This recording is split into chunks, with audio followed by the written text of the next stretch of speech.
Alright, it's raining. Today is not a yard day.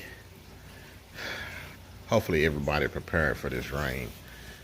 So, just to give you an overview, it's supposed to be about 7 days. 7 days of straight rain or intermittent rain. Temperatures should be like above 65, 68 degrees at night. Not really that warm during the day, but typically when you start to get above 65 and 70 degrees at night, those are prime fungus growing temperatures, especially at night. And then when you get those 80 degrees, 70 and 80s degree, usually above 80, with the humid temperatures, the warmth and the humidity is fungus season. So if you've been checking into fungus, guys, then you know that it is not a cheap situation to go into. So this propiconazole is one of the most popular fungicides out there. You know, it's been a while for a long time. Propiconazole has been around for a long time. I'm not for sure what the other products, the length of its availability to us as consumers.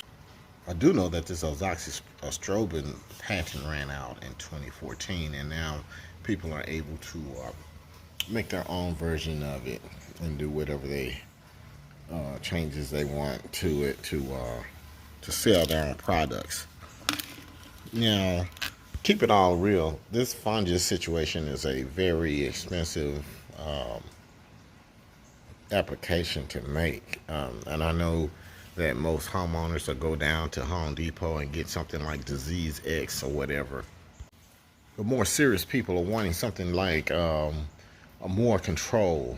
And the Home Depot stuff, you know, it's no big secret that it doesn't work a lot of the times because you don't get the strength. So people have found out that they can go and get the professional stuff and have a much better success rate.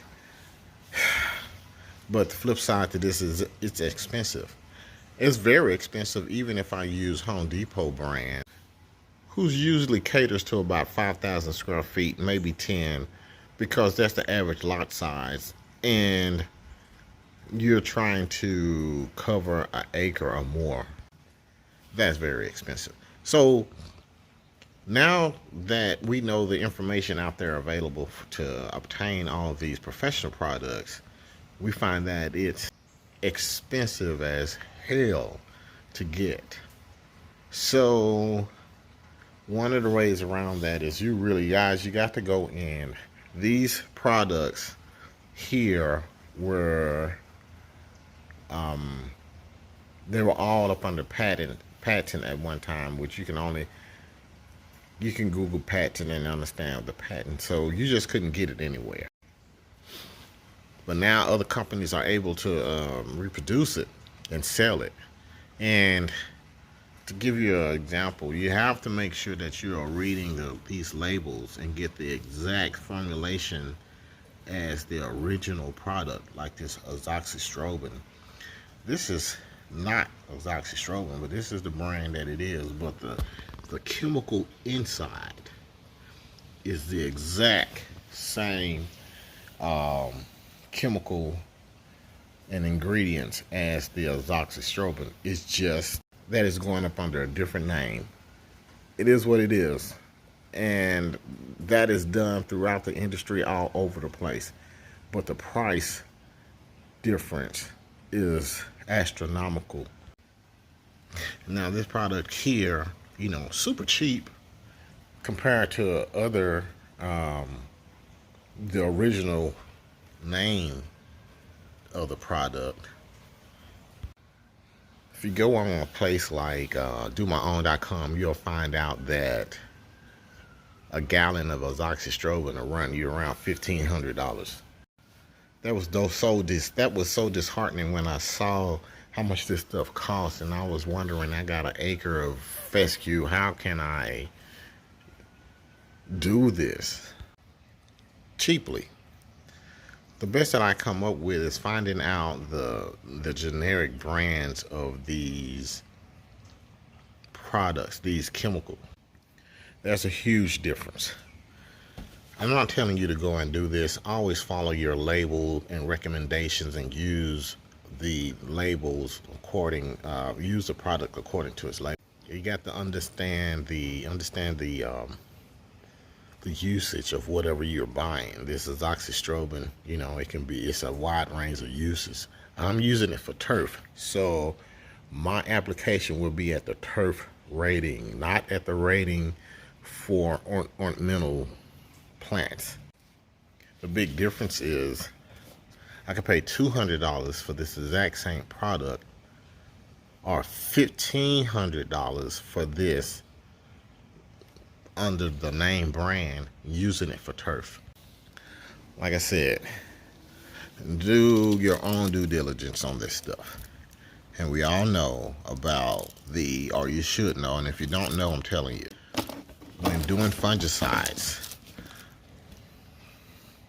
you need to look at the FRAC code, and you need to use 2 different FRAC codes on the opposite end of the code. This is a 3 and 11. This is a 3 and 11. Yes, they do come in combination. One of the most expensive ones being Headway, which is a combination of this product and this product. More than I can spend, more than I can afford. So, and I can't have tall fescue in my area without having that product. And I wasn't willing to. I already bought this grass seed because it was too expensive for sod. So now it's too expensive for fungicide. Well, that was until I did my research and understood what was going on. And that's what leads me to these products here. I like this. It's a group 3 and 11. That should in itself help you with any fungicide or fungus resistance. But when you read the label, they're asking you to go with a full rate of propiconazole or something like that. It's mind-boggling. So what I've come up with is my own.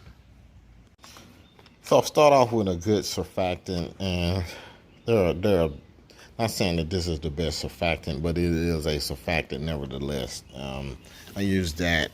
I like the way it doesn't foam up. This is the second thing on my list is this group 3 fungicide, and it's group 11. This is about $110-$120. This is actually $200.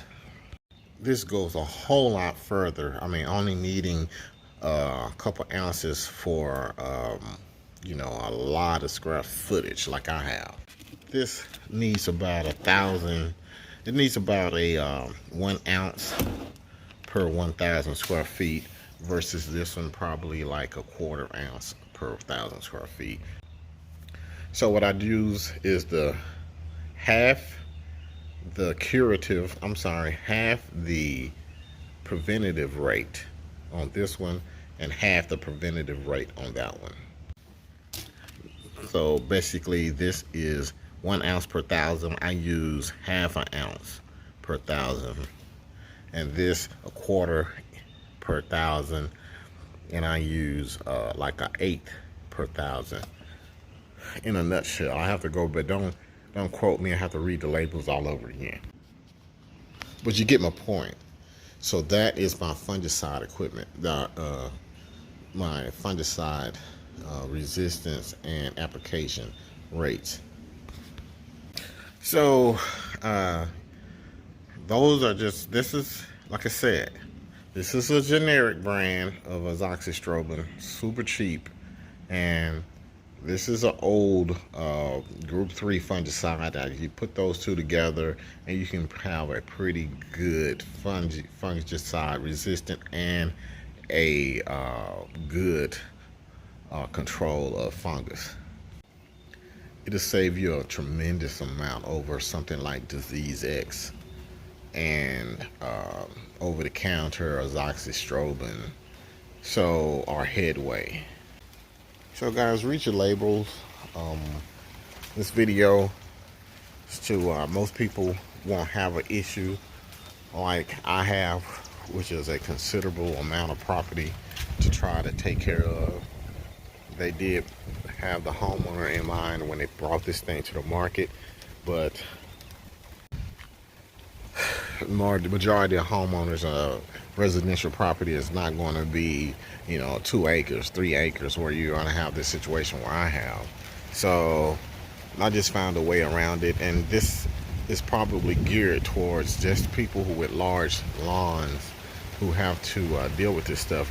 Going in and buying the over-the-counter stuff is perfectly okay if you have a 5,000 square foot or 10,000 square foot lawn. You're not going to really feel the effects as much as someone with 10 times that. Anyway, thank you guys for watching my video. If you haven't already, subscribe or at least like the video so I can get the message out there on how to take care of your lawn and be